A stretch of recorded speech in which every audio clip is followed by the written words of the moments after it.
manalangin. Aming dakilang Diyos, mabagay. Salamat nga po muli sa inyong pong kaputihan sa amin sa pagbibigay ng araw ng kapahingahan para sa aming kaluluwa. Tunay nga, ang dalangin namin na kayo nga po'y kumilos sa aming kalagitnaan. Sa ganun, ay tunay na mag-benefit kami dito, matuto, at lalo pang mailapit sa inyo. At palalahanan kami sa pamamagitan ng inyong pong salita. At tulungan nyo rin kami na lalo pang umapoy ang aming naisin na makasama kayo at tunay nga'y maudyukan kami ng banal na spirito sa pakikibakasalaman. Pagtibayin niyo nawa kami sa araw na ito at gamitin ang lahat ng pinagkakalumpo ninyo ng kasangkapan ng biyaya para sa aming ikalalago. At mauwi ang lahat sa papuri sa inyo, sa pagtaas sa inyo, at sa pagdakila sa inyong pong pangalan lamang. Ito po ang aming dinadalangin sa ngalan ni Jesus. Amen. Ngayon po, alam po natin, ang sincelebrate o mas common na pananaw, tinitingnan ng mundo ay yung Easter Sunday. Nakakalungkot lamang dahil tayo bilang mananampalataya, bagamat na sinasabi natin na ang bawat linggo, bawat Sunday is the celebration ng pagkabuhay muli ng ating Panginoon, but given it, ang tinitingnan din o sineselebrate din ng majority ng mundo ay tinatanaw nila na ito yung Resurrection Sunday. So tayo nga ay aawit ngayon patungkol sa pagkabuhay muli ng ating Panginoon. Ito yung mararahil na bagong aawitin sa atin. Pero pag ninamnam natin ang kanya sinasabi o yung lyrics sa awit na ito, ito'y lalo pa nagpapatibay at nagbibigay sa atin ng longing na tunay nga meron pagkadakila at nagbubuo ng pag-asa ng bawat mananampalataya dahil sa nangyari na pagkabuhay muli ng ating Panginoon. So samahan niyo po ako, tumayo po tayo at awitin po natin ang hymno na See What a Morning.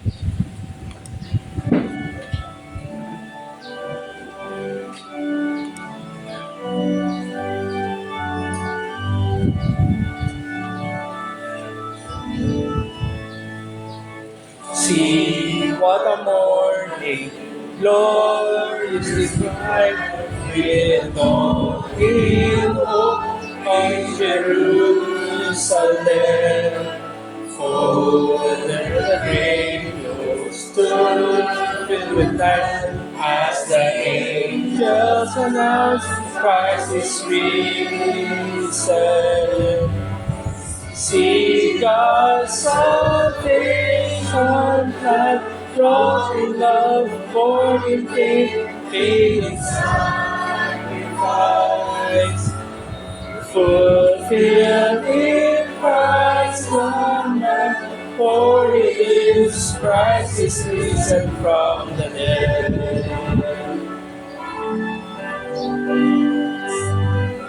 See Mary weeping, where is His name? As in rose returns from the empty tomb.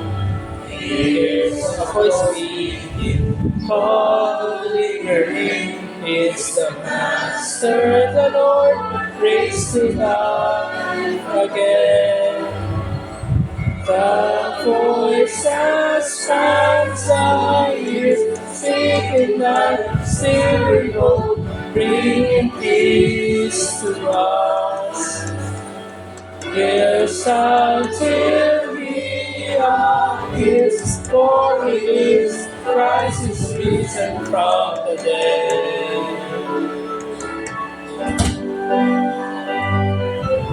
One with the Father, ancient of days, through the Spirit of God, speak with certainty. Honor and blessing, glory and praise to the King, crowned with power and authority. And we are raised with Him, that He said, love us one, Christ has conquered.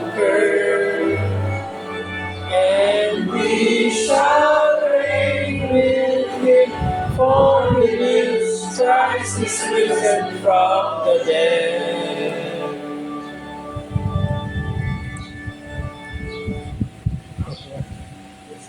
Sige po, at makaupo na po tayo at mag-focus po tayo.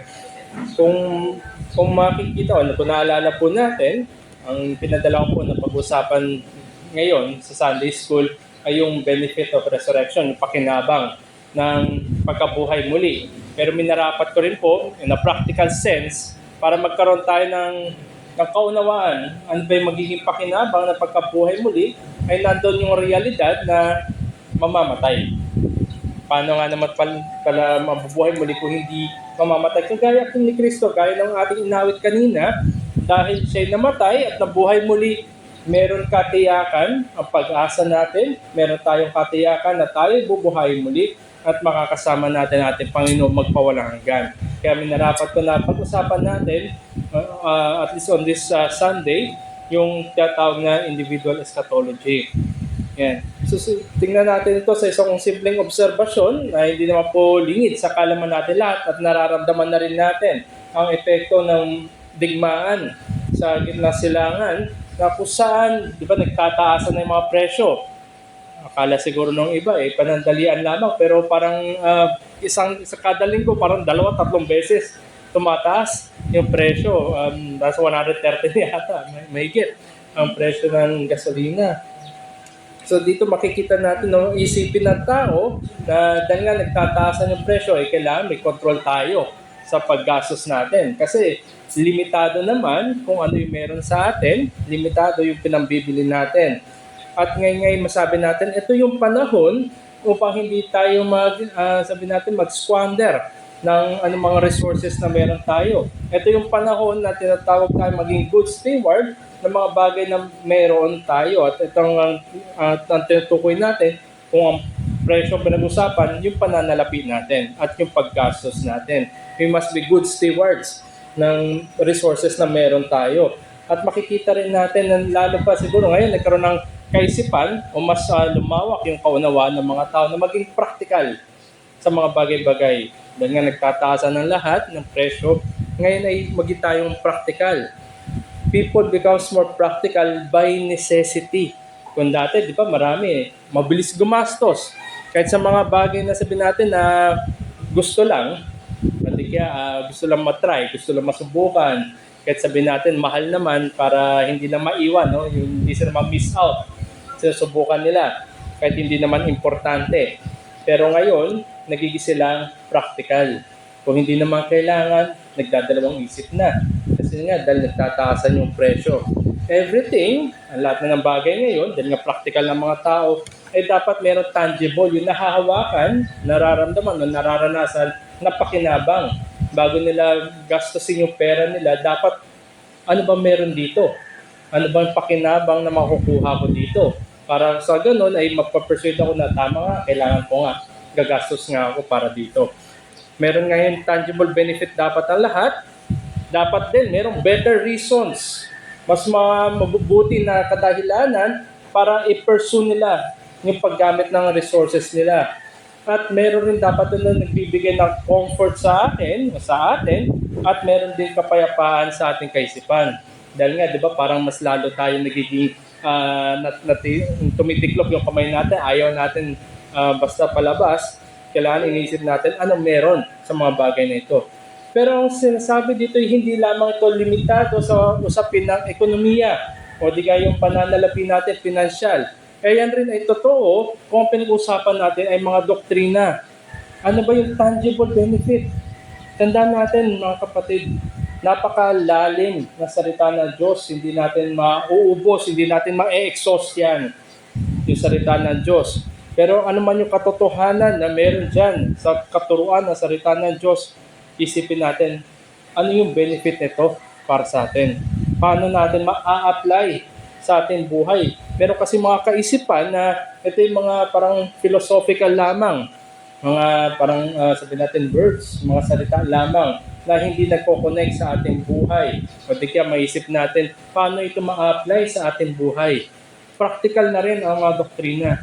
At dahil nga ang usapin ay practical din ang kamatayan. Lahat tayo, gustuin man natin o hindi, dadaan tayo dyan. Ano man yung inipon natin o hindi, tatawid tayo dyan. Ano man yung meron tayo ng ipon o nalikop sa mundo na ito, ay maiiwan rin natin at dadanin tayo. Kaya ang tanong sa atin ngayon, how can something even totoo, even when it is true, kahit yung sabihin natin mga salita ng Diyos, mga katuruan sa salita ng Diyos, yan ay totoo, paano yan magiging beneficial sa atin lalo na sa pagtawid natin mula sa mundo na ito? Kaya ito yung tatalakayin natin, yung individual eschatology. Yan. So pag sinabi pong individual eschatology, so generally speaking, eschatology siguro malamang naisip natin yung mga panghuling bagay. Dalawa po ang branch ng eschatology, yung general na eschatology, sinasagot niyan, paano magwawakas yung sanlikha, sanlibutan. At yung individual eschatology naman, it pertains to us. Ano mangyayari isang oras ako yung namatay o mamamatay? So nandyan, dalawang sangay ang eschatology. Kalimitan kasi pag sinabing eschatology, unang pumapasok sa atin yung general. Pero mas practical sa atin yung individual. Kasi tayo lahat dadaan doon. Maraming nauna na sa atin at darating din yung panahon na tayo naman yung dadatnan ng oras ng ating kamatayan. So pag-usapan natin ito para magkaroon tayo ng tamang kaisipan, tamang pakinabang sa pagkabuhay muli ng ating Panginoon. So, yan. Sa individual eschatology, may tatlong stage yan, tatlong phase. Una, syempre sa lahat, yung physical death natin. Tandaan natin, ang individual eschatology, sinasagot natin nito, ano mangyayari sa akin pag ako'y namatay. So, dadaan muna tayo sa physical death natin, yung kamatayan natin. Tapos meron tinatawag na intermediate state na titingnan rin natin mamaya at yung final state. So, simulan muna natin ito doon sa physical death, yung entry point ng kamatayan. Maging malinaw sa atin na ang physical death natin, ito yung physical death, na lahat tayo ay dadaan dyan, wala nakakatakas sa kamatayan. At malinaw rin dito, to die is to be cut off from earthly life. Magkakaroon ng paghihiwalay. Wala nang, sabi natin, walang contact o sabi natin hindi nakikita sa kaisipan kasi natin ngayon, di ba? Kuwari, lalo na sa mundo, sentimental, bantayan nyo kami mula sa langit, yung mga ganun, nakaisipan. O nandiyan lang yung mga mahal natin sa buhay na ginagabayan tayo. Diba? May mga ganun na kaisipan. Ngunit malinaw ang salita ng Diyos na sa oras ng kamatayan ay cut off, nahihiwalay na anuman yung communication sa mundong ibabaw at sa mundong ilalim. Sabi nga dito sa Ecclesiastes 9:5-6, sapagkat nalalaman ng mga buhay na sila'y mamamatay, ngunit hindi nalalaman ng patay ang anumang bagay at wala na silang gantimpala sapagkat ang alaala nila ay nakalimutan na. Ang kanilang pag-ibig, pagkapuot at ang pagkainggit ay nawala na. Wala na silang anumang bahagi pa magpakilanman sa anumang bagay na nagagawa sa ilalim ng araw. Ibig sabihin lamang, sa oras na namatay tayo mismo, wala na tayong any, sabi natin, influence, any perspective sa nangyayari dito sa mundong ibabaw. Kung gusto nyo man yung presidente o hindi, wala na, hindi na nagmamatter yun. Kung meron man tayong kinapupuotan na sabi natin, kamag-anak, kapatid o mahal sa buhay, wala na rin yun. Everything is settled.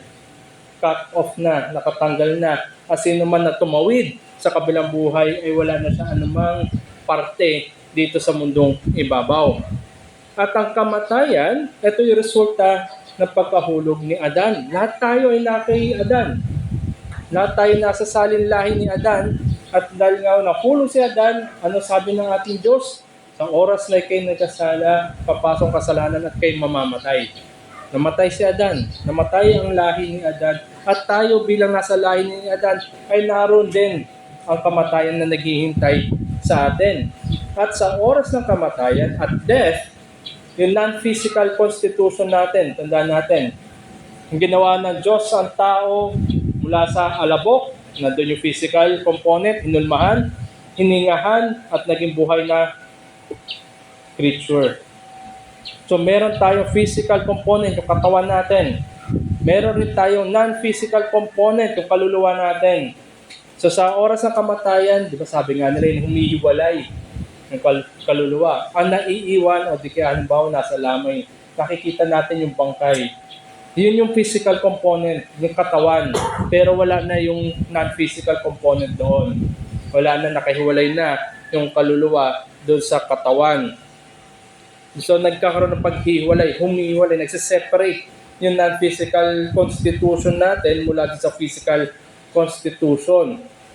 Halimbawa na lamang, kung pamilyar tayo doon sa kay Esteban, kay Stephen, diba pinagbabato siya ng mga Pariseo na inaprubahan ni Saul yung pangalan niya before bago naging Pablo. Sabi doon ni Esteban sa Acts 7 verse 59, habang binabato nila si Esteban ay nanalangin siya, Panginoong Hesus, tanggapin mo ang aking espiritu. So nandun, no? Humihiwalay na at tinanggap na ng Panginoon yung kaluluwa ni Esteban. So humiwalay. At ang makikita rin natin dito, dahil nga lahat tayo mamamatay, lahat ng tao, ikaw man ay matanda, bata, lalaki, babae, mayaman, mahirap, may pinag-aralan, walang pinag-aralan, lahat mamamatay. Pero may pinagkaiba ang kamatayan. Ang matwid, o yung mga na kay Kristo, the righteous, and the wicked have distinct deaths. May pinagkaiba yung kanilang kamatayan. Bagamat para sila mamamatay. Pero sabi natin, yung kalidad ng kanilang kamatayan ay may malaking pinagkaiba. Sabi nga sa Proverbs, sa Kawikaan 14:42, Proverbs 14:32, ang masama ay binabagsak dahil sa kanyang gawang mas kasamaan. Ngunit ang matuwid ay may kanlungan dahil sa kanyang katapatan. So, bagamat sila'y parehas mamamatay, ang masama ay binabagsak dahil sa kanyang kasamaan. Ang sinabi naman doon sa matuwid, yung contrast ng kasamaan, ngunit ang matuwid ay may kanlungan, may refuge, may comfort. Yung isa ay binabagsak dahil sa kanyang kasamaan, kabaliktaran sa mga matuwid, meron silang kanlungan, meron silang refuge. Tandaan natin, lalo na sa nangyayaring digmaan sa gitna silangan, pag sinabi mong refuge, di ba, safe place. Siguro mga bunker, mga nasa ilalim, no, para hindi tamaan ng bomba. Pero ang kabaliktaran nun, parang nasa open area ka, para ka moving target siguro. Na pag binagsakan ka, sigurado walang matitira siguro sa'yo. Pero compared do sa nasa ilalim na meron safe refuge, ganito rin yung kamatayan. Na isang masama, na isang nabuhay sa kasamaan, at ng isang matuwid, siya ay mapupunta sa kanlungan, may comfort doon. So nakita natin na bagamat lahat ay nakiadan, lahat ay mamamatay, pero meron pinagkaiba yung kamatayan. So masabi natin mga kapatid, bagamat dadaan tayo doon, in a way, meron pa rin na tayong comfort ngayon pa lamang. Dahil ang mga namamatay kay Jesus, meron silang kanlungan dahil sa ating Panginoong Jesus. Inaawit natin, di ba?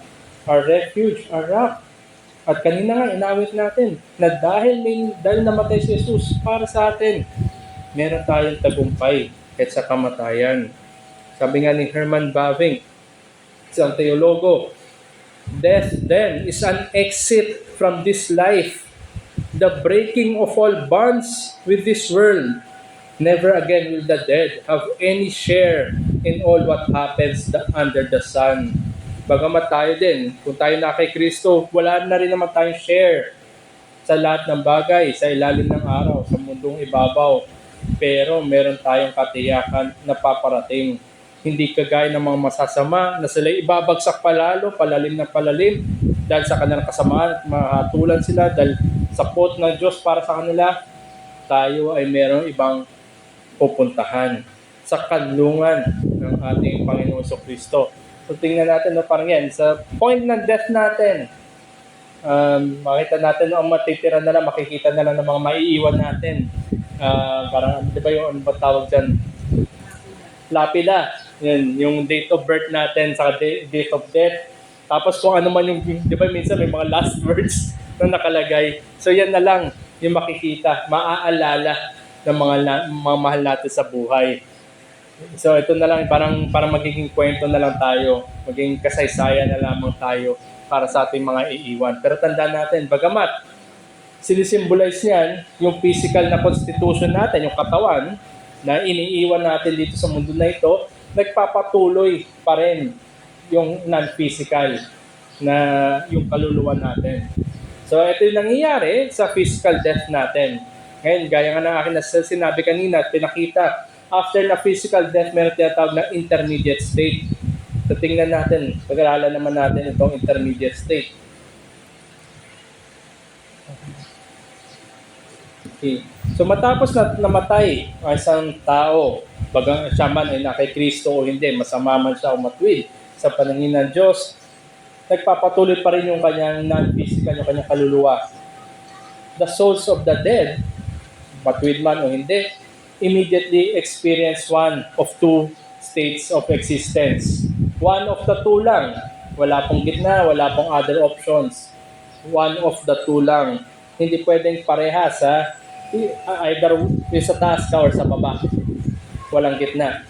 Kung titignan po natin sa 1689, sa Baptist Confession of Faith, chapter 31, paragraph 1, nabanggit po niya doon, the bodies of men after death return to dust and see corruption.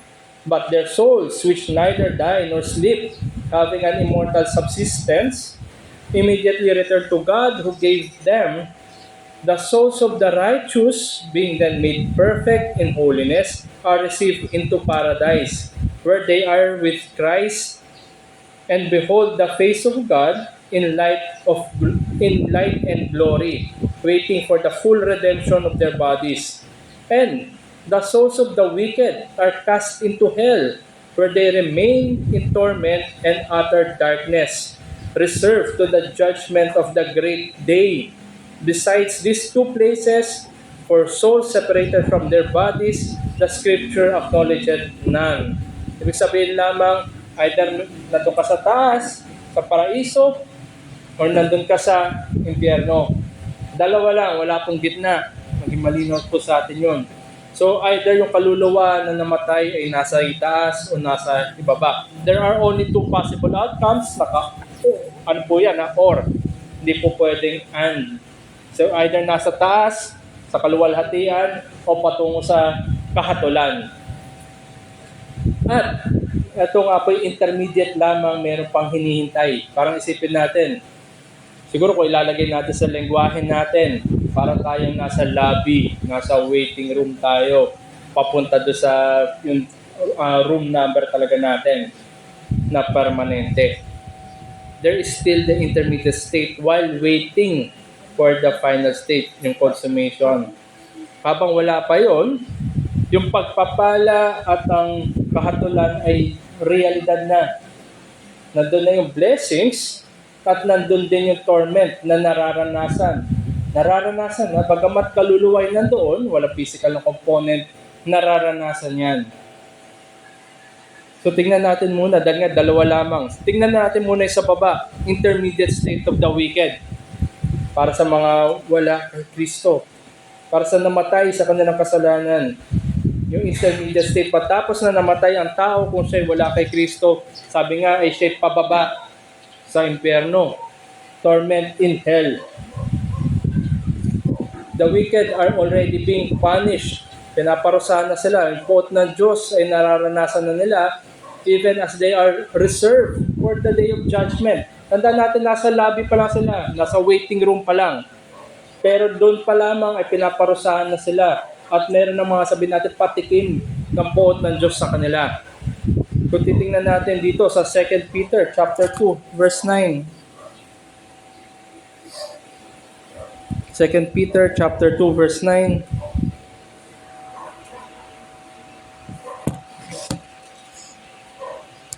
Patungkol to sa nabanggit dito yung mga anghel din. 2 Peter chapter 2 verse 9. Basahin ko na lang po sa NASB. Then the Lord knows how to rescue the godly from temptation and to keep the unrighteous under punishment for the day of judgment.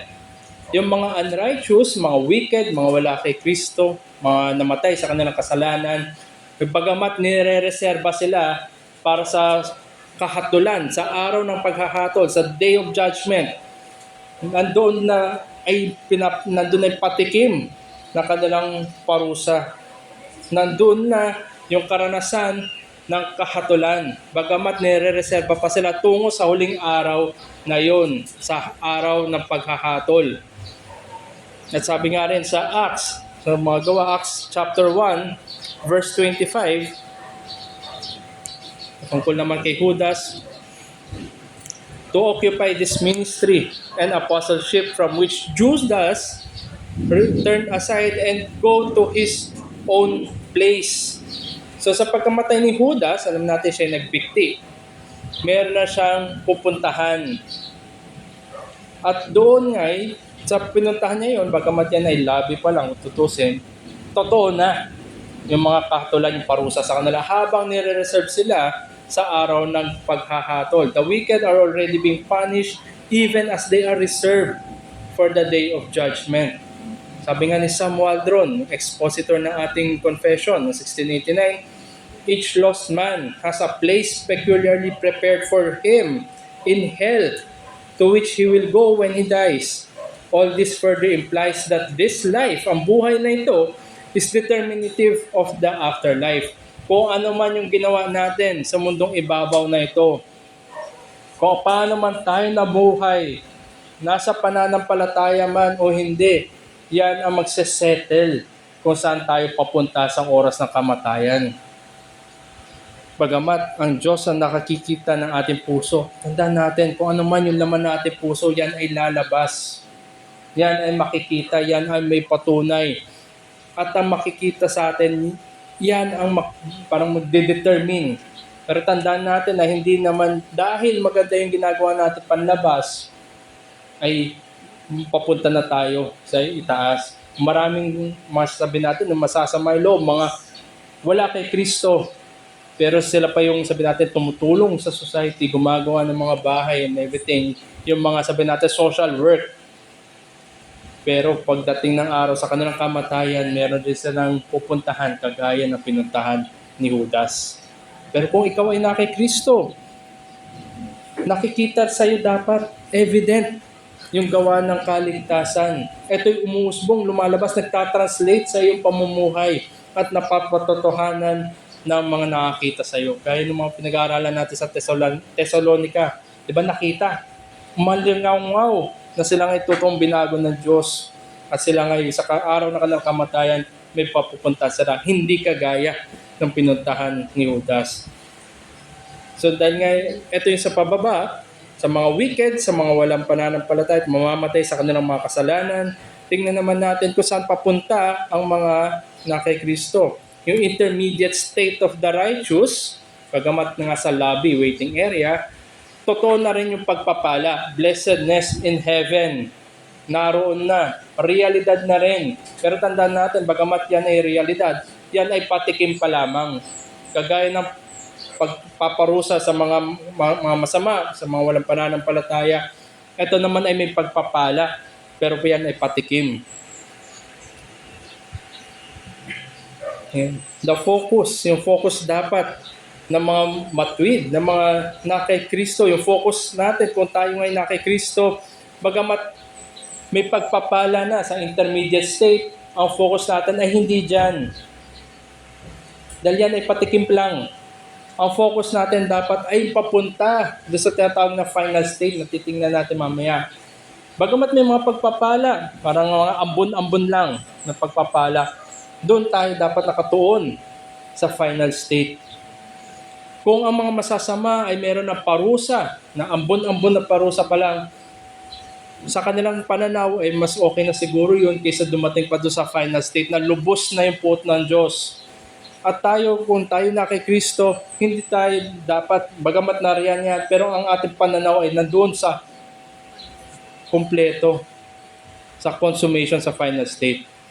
So meron patikim ng kahatulan, meron rin patikim ng pagpapala. Tingnan natin dito. Halimbawa na lamang, basahin ko itong Revelation, chapter 6, verses 9 and 10. Ito yung sa ikalimang selyo, the fifth seal. So when the Lamb broke the fifth seal, I saw underneath the altar the souls of those who had been slain because of the word of God. So ito yung mga matuwid. And because of the testimony which they had maintained. And they cried out with a loud voice saying, How long, O Lord, holy and true, will you refrain from judging and avenging our blood on those who dwell on the earth? Ito yung mga pinatay na mga matuwid.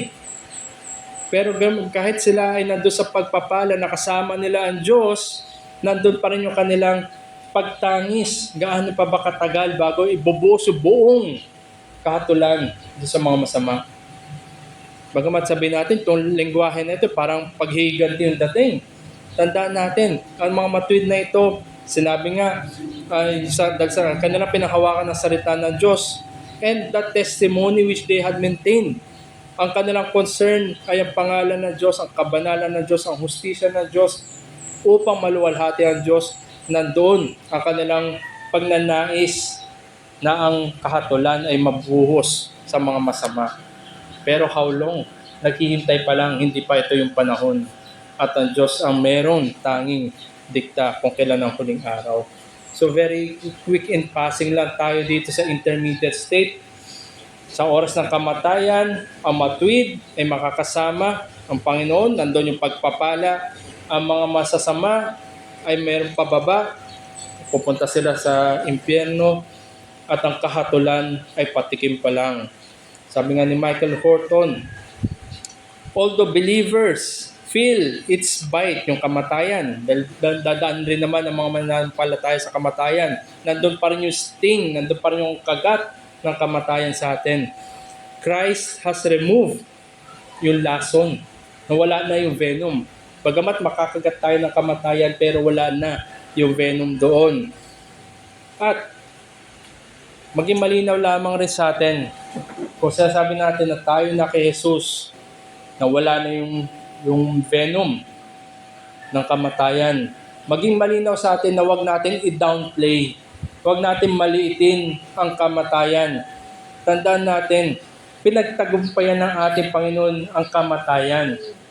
Sabi nga, di ba, sa 1 Corinthians 15, lalo na doon sa bandang huli, verses 50 onwards, ano ang huling itatapon sa asupre? Si Satanas at ang kamatayan. Therefore, death is an enemy. Kalaban ang kamatayan. Paano ba na-introduce ang kamatayan? Dahil sa kasalanan. At ang magpawala hanggan na paraiso ay wala na doon anumang sumpa ng kamatayan. Huwag natin maliitin ang kamatayan at tuwing meron sabihin natin kamatayan sa paligid natin. Tandaan natin tayo rin ay dadaan doon. Kaya wag natin i-romanticize. Parang Romeo and Juliet. Di ba namatay isa? Parang ang dating tuloy, napaka yung commitment nila. Di ba parang gano'n. Wag natin i-romanticize ang kamatayan. Kalaban yan, epekto yan ng kasalanan. At yan din ay ibabato sa dagat ng asupre. Hindi natin kakampi ang kamatayan. Yan ay kalaban ng Diyos at yan din ay hahatulan.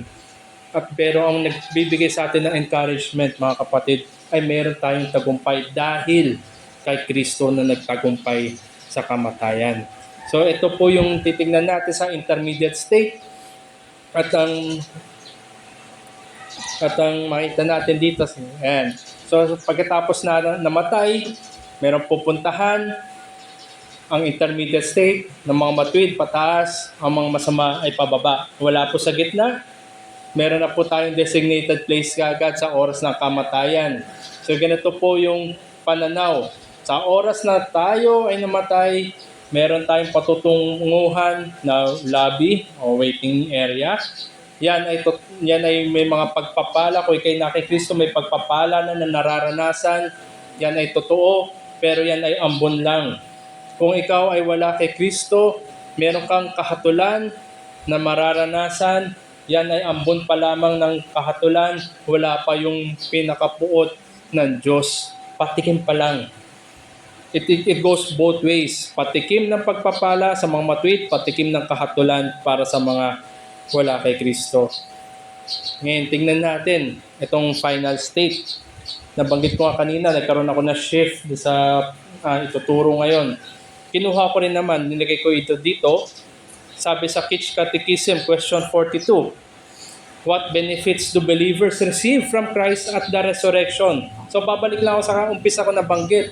Ano nga ba yung pakinabang ng mga doktrina sa atin? Ano yung practical na application ng mga doktrina na kasama na yung pagkabuhay muli ng ating Panginoon na tinatanaw ng mundo ngayon?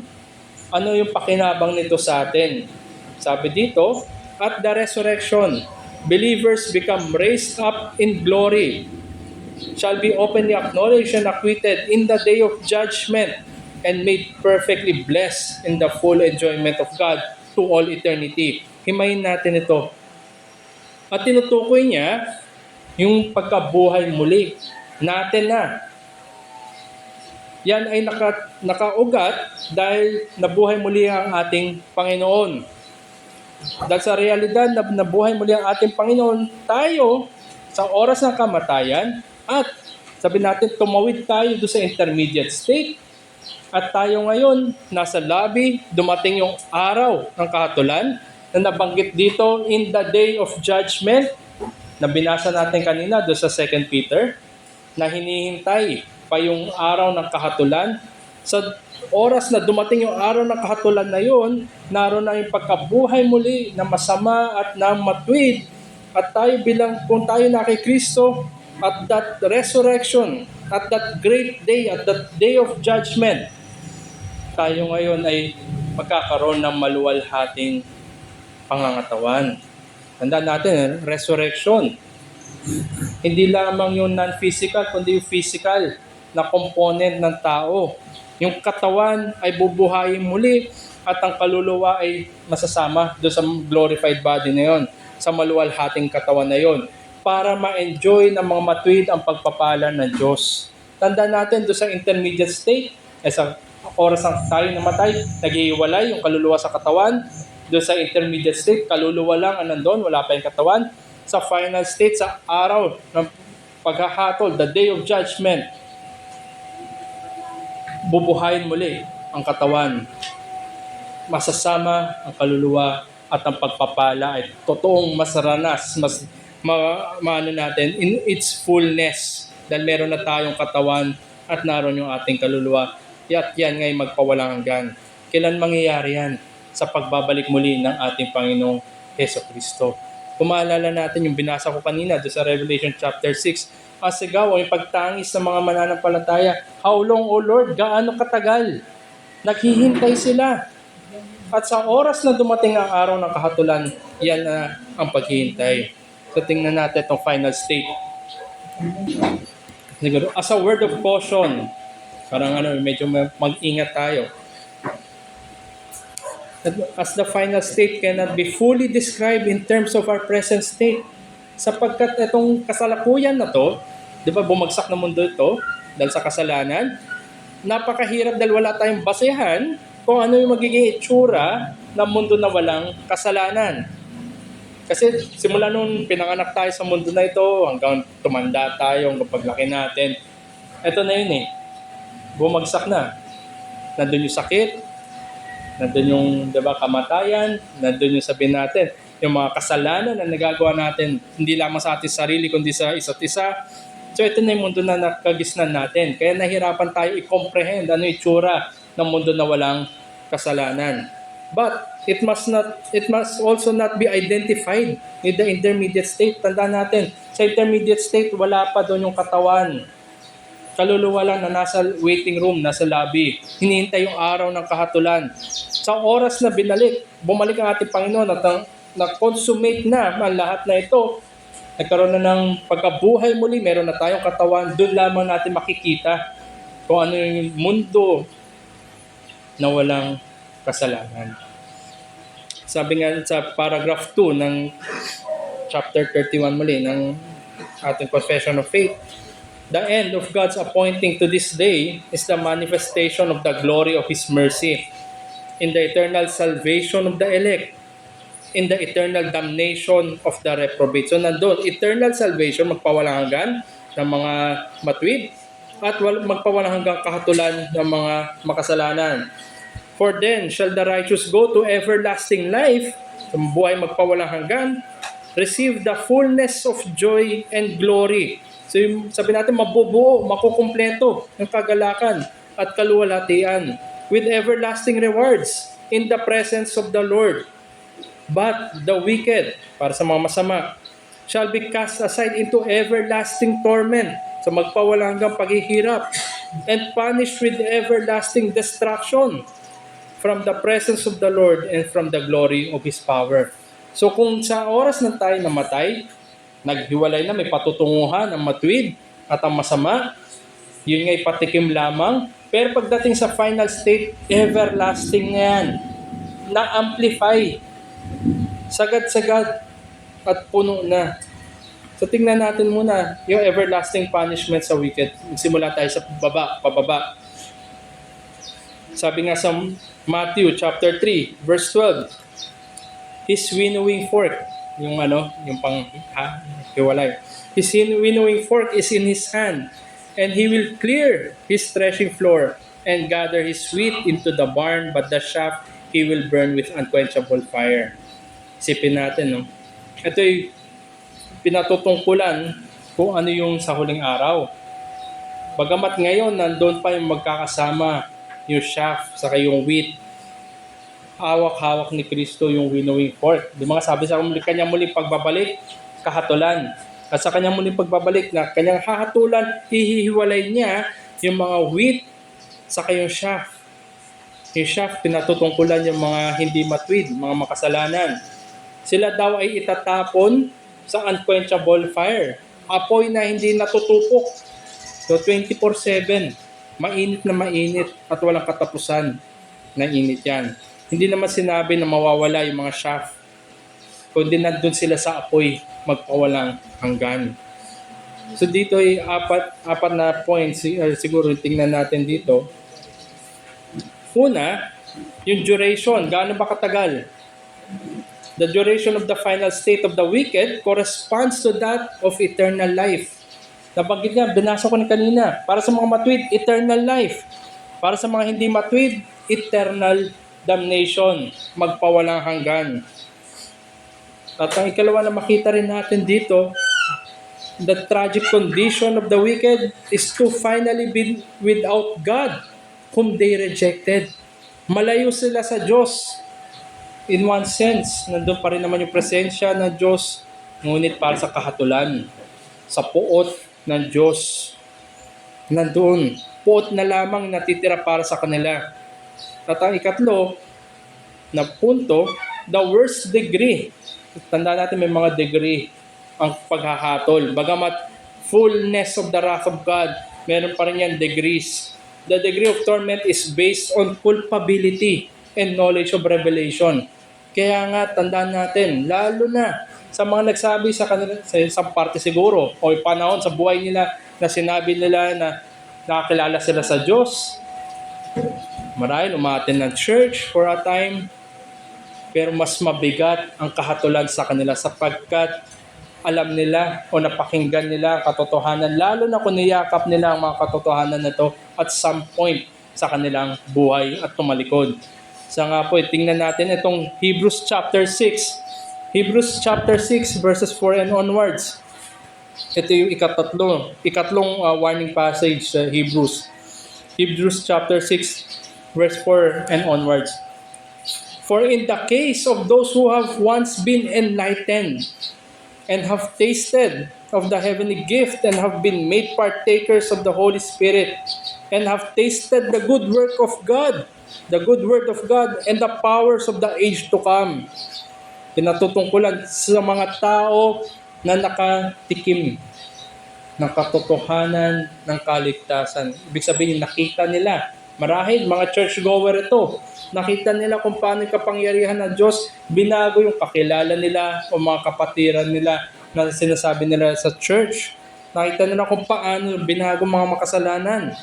At ang realidad ng paparating na araw ay naroon. Nakita nila, marahil itong kaibigan na ito ay Napakasama niyan dati, ngunit hinabutan siya ng biyaya ng Diyos at siya'y binago. Nakita niya ang kapangyarihan ng Diyos. Sabi dito sa verse 6, and then have fallen away. It is impossible to renew them again to repentance, since they again crucify to themselves the Son of God and put Him to open shame. Wala nang matitirang alay. Bagamat alam nilang ebanghelyo, malinaw na malinaw sa kanila salita ng Diyos na tanging kay Kristo lamang sa pananampalataya lamang at biyaya lamang ang kaligtasan. Pero sila'y tumalikod, lumayo. They have fallen away, nag-apostatize sila in its terms. Tinalikuran nila ang tanging daan ng kaligtasan at bumalik sila sa kanilang gawin ng kasalanan. At pagdating ng kamatayan, mas malalim ang kahatulan sapagkat meron silang kaunawaan ng ebanghelyo. At ito rin yung babala sa bawat isa na narito sa atin ngayon. Bagamat narinig mo ang ebanghelyo, tandaan mo, pagdating ng araw, the worst degree of torment is based on culpability and knowledge of revelation. Sabi nga, the more you know, mas malalim ang kahatulan. Siguro medyo sa segue lang ako. Isa po sa mga paborito ko na manunulat ay si Dante Alighieri. Sinulat niya yung Divina Commedia, Inferno, Purgatorio, Paradiso. Sa Inferno, meron din doon degrees. Nando sa pinakamalalim na degree, yung sabi natin, puot, yung kahatulan. At nando sa pinakadulo na circle doon, naroon ay ilan lang, 3 lang. Si Satanas, si Judas, saka yung pumatay kay Roman King. Sila ay mga traidor sa kanilang master. Bakit ko binanggit to? Dahil kung ikaw ay nakapakinig na ng ebanghelyo at sinabi mo siguro sa buhay mo na meron kang master, meron ka tayong Panginoon si Jesucristo, ang pinakamabigat na kahatulan ay dahil sa iyong kaalaman. Kaalaman ng ebanghelyo at niyakap mo pa siguro yung ebanghelyo dati, ngunit ikaw ay tumalikod.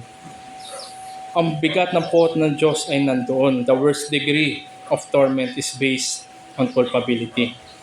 At ngayon, ay tingnan naman natin tayo umakyat. Tingnan naman natin yung everlasting blessedness para sa mga kay Kristo. May 2 antas ito, o sabihin natin, 2 facet. Itong everlasting blessedness. Una ay nandun yung redeemed earth, yung creation. Kasama sa pagtubos ng Diyos yung sannilikha. Hindi lamang tayo, kundi sabi nga natin, Panginoon, diba, He will make all things new. At meron din lang bagong langit at bagong lupa. So kasama yung sannilikha dito. The venue is the earth or land, and God's will to be done on earth as it is in heaven. Tandaan natin sa kalangitan, kung nasa ng ating Panginoon, nasa doon yung Diyos, wala yung epekto ng kasalanan. At yun nga rin magkakasakatuparan sa bagong langit at bagong lupa. At sabi nga rin, dito sa Matthew 5, na yung Beatitudes, the saints' inheritance includes the earth. Hindi po tayo, sabi natin, yung kalimitan na connotation na parang mga kaluluwa na lumilipad-lipad lang tas may mga musical instruments. Hindi po ganon. Meron pa rin trabaho sa bagong langit at bagong lupa, pero ang trabaho na ito ay hindi kagaya ng trabaho na bumagsak na sannilikha. Ginagamit pa rin natin, nandun tayo, meron tayo physical bodies, glorified bodies na hindi na matatama na sakit o pagkatanda o anumang epekto ng kasalanan. Ginagamit natin ito ngayon, tayo nagtatrabaho para sa kaluwalhatian ng Diyos. Wala na magiging balakid, wala na magiging harang, wala na sigurong kasama-sama nitong boss ko. Mga ganun, walang ganun. Kundi ang tanging kaluwalhatian lamang ng Diyos ang naroon. Tandaan natin, kasama yung redeemed earth. At ikalawa na facet na tingnan natin yung heavenly state. The heavenly state. And the expectation of the redeemed earth, nandun, yung sannilikha, tinubos din, is not irreconcilable with the hope of heaven. Siguro kasi kaisipan natin, ang pag-asa natin ay sa langit, Bagamat buong pagbalik ni Hesukristo sa araw ng kahatulan, nandun na rin yung everlasting blessedness natin. Binago ng Panginoon ng lahat. Nandun na rin yung bagong sannilikha. At sabi nga, di ba, Romans chapter 8, kasama rin sa katubusan na sannilikha, na sila mismo they are groaning kung kailan darating yung araw na yun na makakasama rin tayo doon sa bagong sannilikha. Kaya yung expectation natin na bagamat narito pa tayo sa mundong ibabaw, ang hope natin in the heaven ay naroon din kasama yung creation. And the emphasis on heavenly state is the intimacy. Yung pagkalapit. Tandaan natin kung babalik tayo sa unang kabanata ng Biblia, Genesis. Si Adan, nandun siya sa hardin, nagtatrabaho siya. Meron siyang closeness sa Diyos. Wala pang kasalanan nun. Pero siya ay maaaring magbago. Pero sa bagong langit at bagong lupa, naroon yung presensya ng Diyos na hindi na magbabago dahil tayo ay makakasama sa kaluwalhatian na yan. Wala nang epekto, wala nang sumpa ng kasalanan at hindi na magkakaroon pa ng kahatulan. So ito yung makita natin, mga kaibigan, mga kapatid. Bagamat tayo tatawid sa kamatayan, tayo may patutunguhan, pero kung ikaw ay na kay Kristo, bagamat kung tayo nandun pa lamang sa intermediate state, na naghihintay pa ng final state na nandun, yung consummation, paano naman tayo maghahanda habang narito pa tayo sa buhay na ito? Yung practical application na, mga kaibigan. Pinakita ko po kung paano anong mangyayari sa ating kamatayan, but how to prepare for the end. Ito yung mas nagmamatter sa atin ngayon. Ayan. So, paano tayo mag-prepare? Una-una, seryosohin natin. Let's get serious. Sabi ko kanina, huwag natin malitin na kamatayan. Kung hindi natin mamalitin na kamatayan, magseryoso tayo. Let's get serious. Marami pong, lalo na mga sinasabi mga Kristiyano, ay tumitingin doon sa signs of times. Dapat tumitingin sa current events, mga nangyayari. Yan man ay general eschatology o individual eschatology natin. Yan ay nagpapakita sa atin na kung pinanghawakan mo man ay malapit na ang huling araw o hindi pa, kung sa iyong kaisipan, sa iyong conviction, yan ay nagbibigay siya ng kaisipan na maging ka seryoso dahil hindi natin alam kung kailan darating ang ating Panginoon.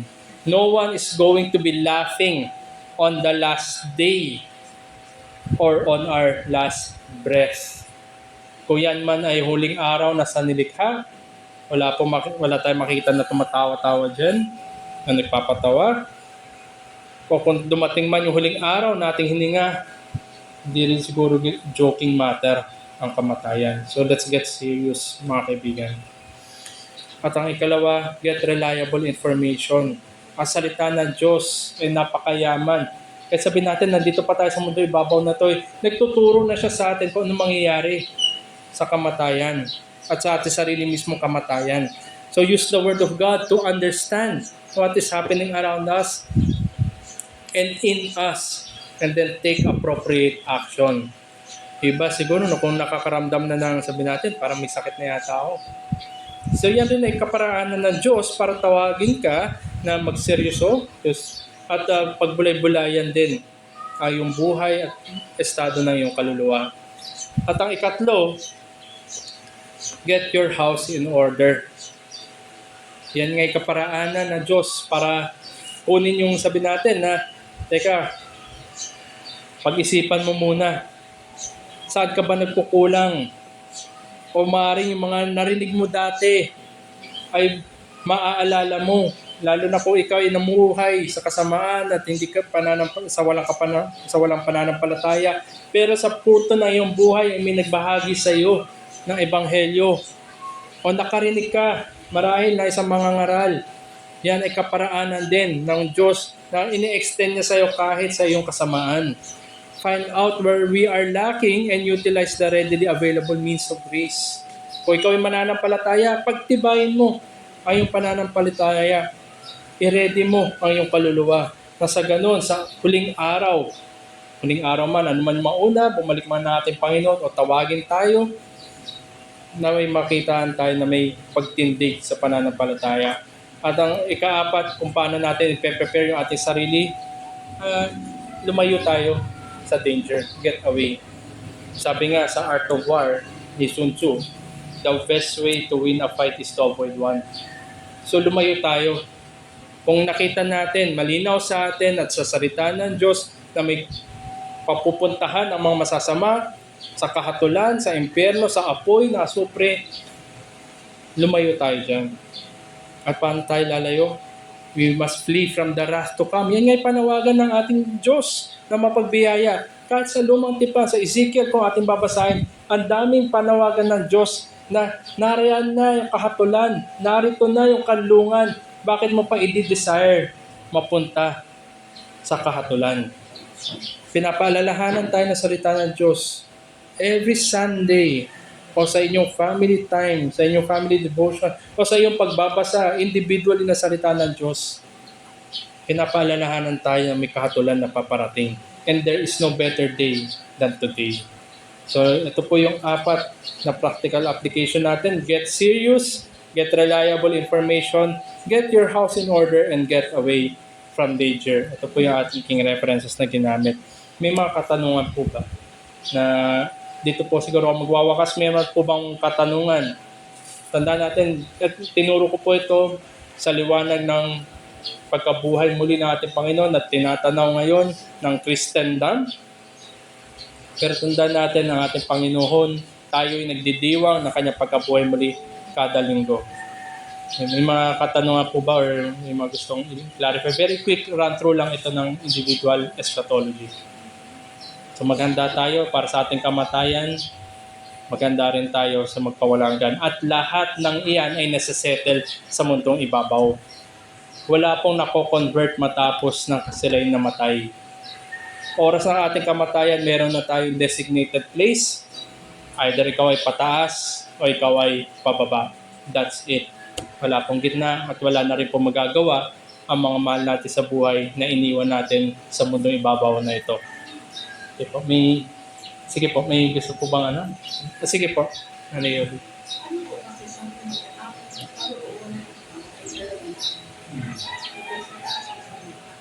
Paano yung sinabi ni Panina na babalik? Opo. Opo. Opo. Hindi yung sasali ko sa dalawa. Hindi, kasama po. Pagkamatay natin, either pababa or pataas. So kung ikaw ay nasa taas, nasa lobby room ka ng taas, naghihintay ka hanggang doon sa final state. Kung ikaw naman ay nasa baba, nandun ka rin, naghihintay ka rin. Pero po yung pagpapala na nasa taas ay nararanasan na, ambon lamang, patikim. Yung paghihirap na nasa baba ay nararanasan na rin, yun po ay patikim. Lalo pa mamamagnify pagdating na pagbabalik muli ng ating Panginoon. Dahil magpawala hanggang na. So yung mga nasa taas, tatawid na sila sa final state, everlasting blessedness. Yung mga nasa baba, tatawid na sa everlasting damnation. So nandun yung kanilang paghihintay lang sa intermediate state. Pero lalo pang pataas, lalo pang pababa yan pagdating ng ating Panginoon. Ano po?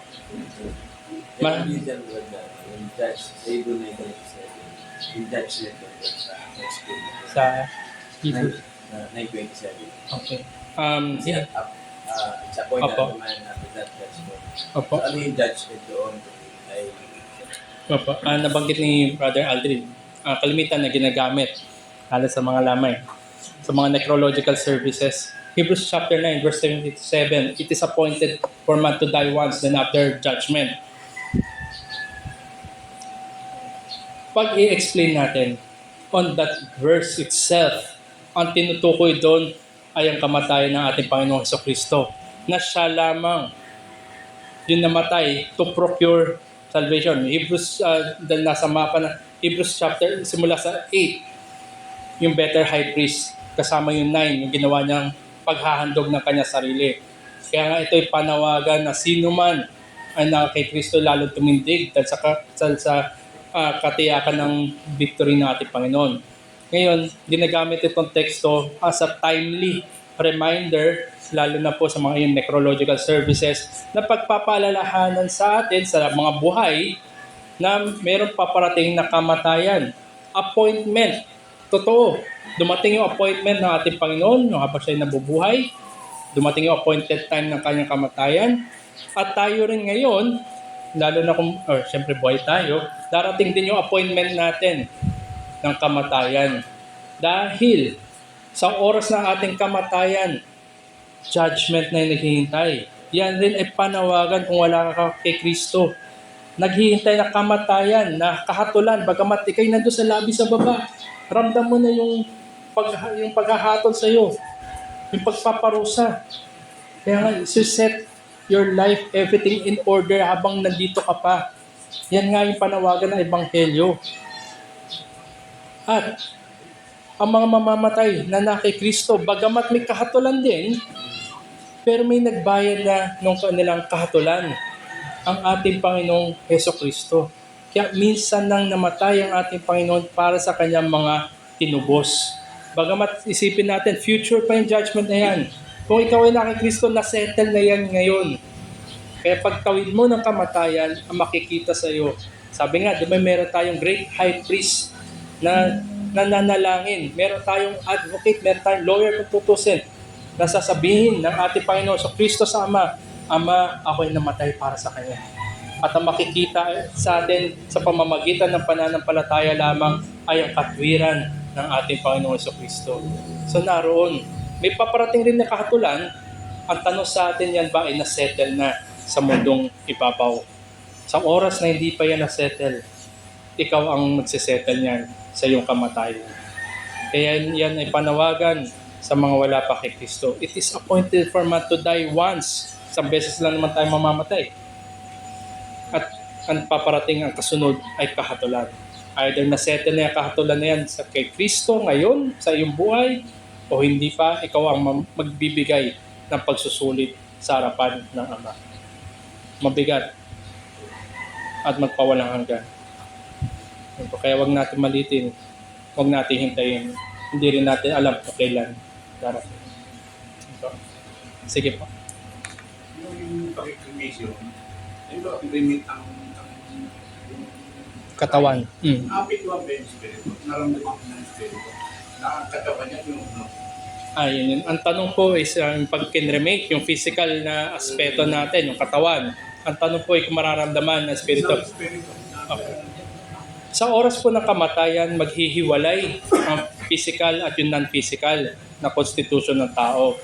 So kung yung katawan, ikikremate man siya o hindi, ililibing man siya o hindi, wala na pong kaugnayan yung non-physical part doon.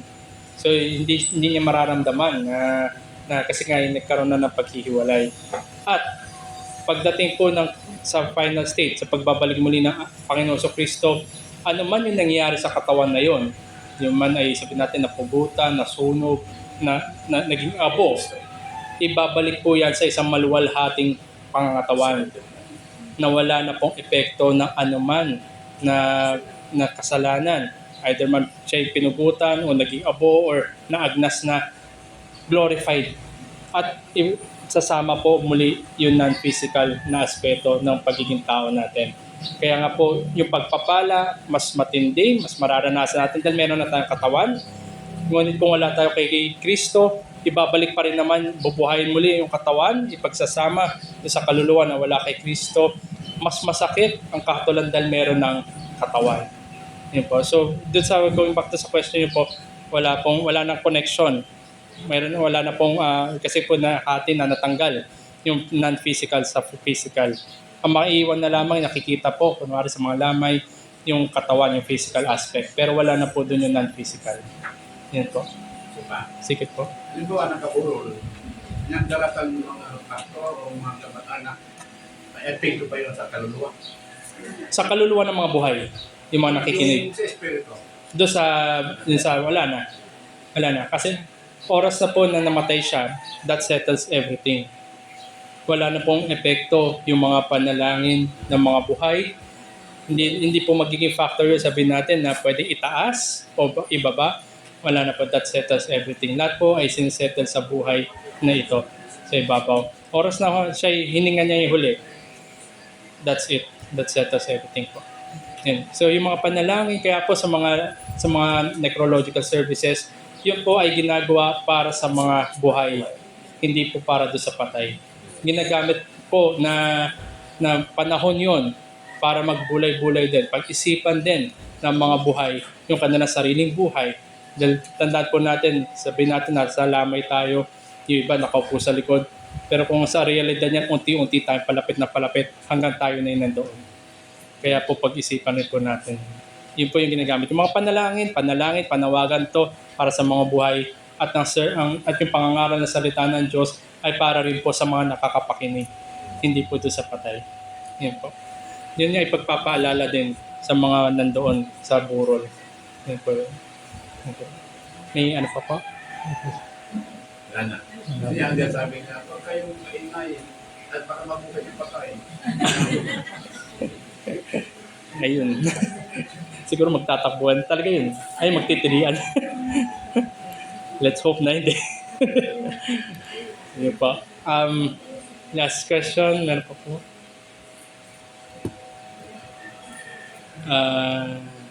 Yung wala po tayo sa necrological service. Sige po. Okay. Sige po, kung wala pong katanungan, tapusin po natin sa panalangin. Muli, aming Diyos, salamat nga po, Panginoon. Dahil kahit sa mga ganitong usapin ng kamatayan, usapin ng magpawalang hanggan, at usapin ng paghihintay, ay malinaw po ang inyong po salita na kayo nga po ay nagbibigay ng babala sa bawat isa at nagbibigay rin kayo ng panawagan na tunay ngay sa pakikinig ng inyong pong salita, sa inyong pong apela para po sila'y magsisi sa kasalanan at manampalataya kay Kristo lamang. Tunay nga na kayo ay mapagbiyaya at binibigyan niyo po ng pagkakataon ang lahat para po sa paglapit sa aming Panginoon sa Kristo. Nawa, dalayan namin, nabaunin namin ang aming mga napakinggan na pag-aralan sa umaga na ito at mapag-isipan din kung saan nga ba patungo ang aming kaluluwa. At higit sa lahat, kayo po maluwalhati namin sa buhay na ito, sa oras ng kamatayan at sa magpawalang hanggan. Ito po ang aming dalangin sa ngalan ni Jesus.